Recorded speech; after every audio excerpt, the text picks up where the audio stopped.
बिस्मिल्लाहिर्रहमानिर्रहीम। अस्सलाम वालेकुम रहमतुल्लाहि व बरकातुहू। यूक्रेन जहाँ पे आजकल रूस और यूक्रेन में जंग जारी है, तो यूक्रेन के 4 इलाके हैं जो खैरसन, डोनेट्स्क, लुहांस्क और सेप्रोसीसिया कहलाते हैं।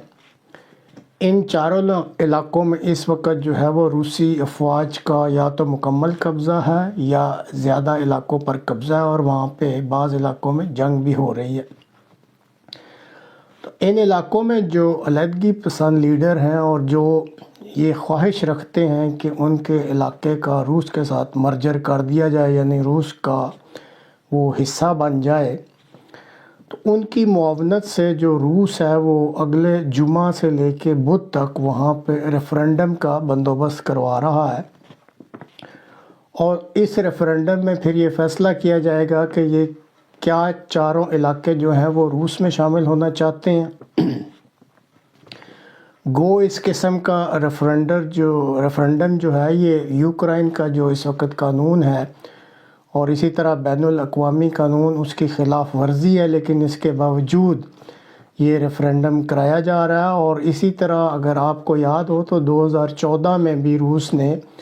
क्रीमिया का इलाका जो अब उसके कब्ज़ा में है, वहाँ भी इसी किस्म का रेफरेंडम करवाया था। अब अगर ये चारों इलाके इस रेफरेंडम के ज़रिए यानी मेजॉरिटी वोट इस हक़ में आ जाते हैं, और बज़ाहिर ऐसा ही लगता है कि ये ऐसा ही होगा कि हम रूस के साथ शामिल होना चाहते हैं, तो फिर ये रूस के इलाके समझे जाएंगे। जो रूस की असम्बली है, कौमी असम्बली, वो फौरी तौर पे एक ऑर्डर या कानून पास करेगी और इनको रूस के इलाक़ा में ज़म कर लिया जाएगा।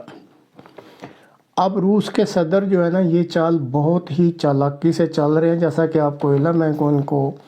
चंद हफ़्ते पहले कुछ शर्मिंदगी और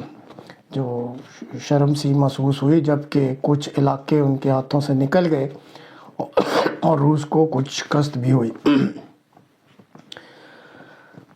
अब जब ये रेफरेंडम होता है और रूस के हक़ में हो जाता है, तो उसके बाद जो यूक्रेन की अफवाज इस इलाके में लड़ रही हैं, उनकी सोच में भी कुछ ना कुछ तब्दीली ज़रूर आएगी और वो सोचेंगी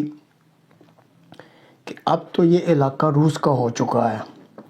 और दूसरी तरफ जो उसके मददगार हैं, मगरबी ममालिक या नाटो वगैरह, उनकी सोच में भी गालबन तब्दीली आ जाएगी कि अब इस इलाके की वो हैसियत नहीं है जो पहले थी, क्योंकि अब ये रेफरेंडम के ज़रिए इन्होंने अपने आप को रूस में शामिल कर लिया और अब ये रूस की टेरिटरी है। और दूसरी तरफ जो रूस को इसका पॉजिटिव या मस्बत फ़ायदा होगा वो ये होगा कि फिर उस वक़्त जो जंग जारी होगी इन इलाकों में और जो हमले किए जाएंगे, तो उन हमलों को रूस की सरज़मीन पर हमला तस्वर किया जाएगा। और जब रूस की सरज़मीन पर हमला होगा तो फिर रूसी सदर के पास ये इख्तियार है कि वो अपने मुल्क में एक जनरल मोबिलाइजेशन का ऐलान कर सकता है। जनरल मोबिलाइजेशन ये होती है कि जो भी रूस में इस वक्त तक रिज़र्विस्ट होते हैं, सबका फ़ौजी होते हैं, रिटायर्ड फ़ौजी होते हैं, या दूसरे जो सर्विसेज, एसेंशियल सर्विसेज होती हैं, उनको भी मोबिलाइज़ कर दिया जाता है और एक मुकम्मल जंग का ऐलान करके फिर पूरी कौम जो है उस जंग में शामिल हो जाती है। और जनरल मोबिलाइजेशन में फिर रूसी सदर को एटमी हमला करने का भी इख्तियार मिल जाता है। बुधवार जो कि आज का रोज़ है और आज 21 सितंबर है, आज सुबह के वक्त रूसी सदर ने अपनी कौम से ख़िताब किया। पहले ये कल करना था लेकिन किसी वजह से ना हो सका, तो आज अपने ख़िताब में उन्होंने जनरल मोबिलाइजेशन का तो ऐलान नहीं किया, लेकिन कौम को ये बताया है कि मैं पार्शल मोबिलाइजेशन का ऐलान कर रहा हूँ। पार्शल मोबिलाइजेशन में मखसूस रिज़र्विस्ट होते हैं, ख़ास जिनके शोबे होते हैं जिसमें उन्होंने महारत हासिल की होती है, तो उनको मोबिलाइज़ करने का उन्होंने ऐलान किया और कुछ अरसा को ट्रेनिंग दे के उनको फिर बाकायदा फ़ौज में शामिल कर लिया जाएगा। और इसी तरह उन्होंने अपनी इस तकरीर में ये भी वाज़े किया है कि ये जो मगरबी ममालिक और नाटो ममालिक हैं, ये बहुत ज़्यादा जो है वो प्रिसीजन किस्म के और बहुत ही मॉडर्न हथियार जो हैं वो यूक्रेन में इस्तेमाल कर रहे हैं, और इस्तेमाल करने के बाद इनको फिर वो छुपा भी देते हैं।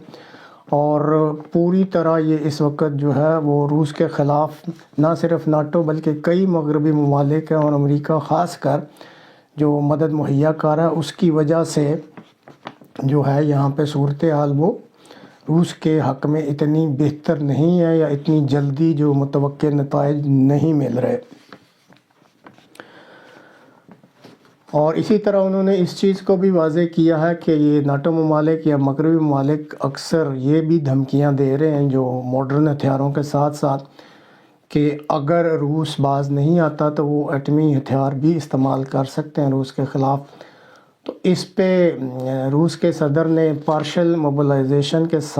اعلان کے ساتھ ساتھ روسی قوم سے بھی اپیل کی ہے کہ ہمیں اپنی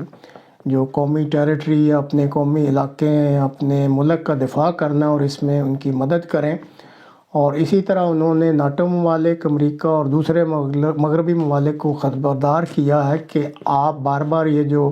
ایٹمی ہتھیار بتاتے ہیں کہ ہمارے پاس بھی ہیں اور ہم استعمال کر سکتے ہیں، تو اس چیز کو بھی ذہن میں رکھیں کہ روس کے پاس بھی ایٹمی ہتھیار ہیں اور اس طرح کے جب ایٹمی ہتھیار بنائے جاتے ہیں تو ان کو پھر استعمال بھی کیا جاتا ہے۔ اور اسی طرح انہوں نے یہ بھی وارننگ دی ہے کہ جو ہی یہ ریفرینڈم ہوتا ہے اور اس کے نتائج سامنے آتے ہیں اور جو ضروری قانونی کارروائی ہے وہ روس کی جو پارلیمنٹ ہے اس پہ وہ اپنا قانون بنا لے گی، اس کے بعد یہ سارے علاقے جو ہیں وہ روس کے علاقے تصور کیے جائیں گے اور روس پھر اپنے قوانین کے لحاظ سے یہ اختیار رکھتا ہے کہ پورے ملک میں جو جنرل موبلائزیشن کرے اور پھر اس جنگ کو ایک مکمل جنگ کی شکل دے کے اس کو لڑے۔ اور جب یہ ایک مکمل جنگ ہوگی تو اس میں پھر ایٹمی آپشن بھی اویلیبل ہوتی ہے جو کہ استعمال کی جا سکتی ہے۔ تو ناظرین دیکھتے ہیں اب آئندہ چند دنوں میں کیا صورتحال جو ہے وہ سامنے آتی ہے۔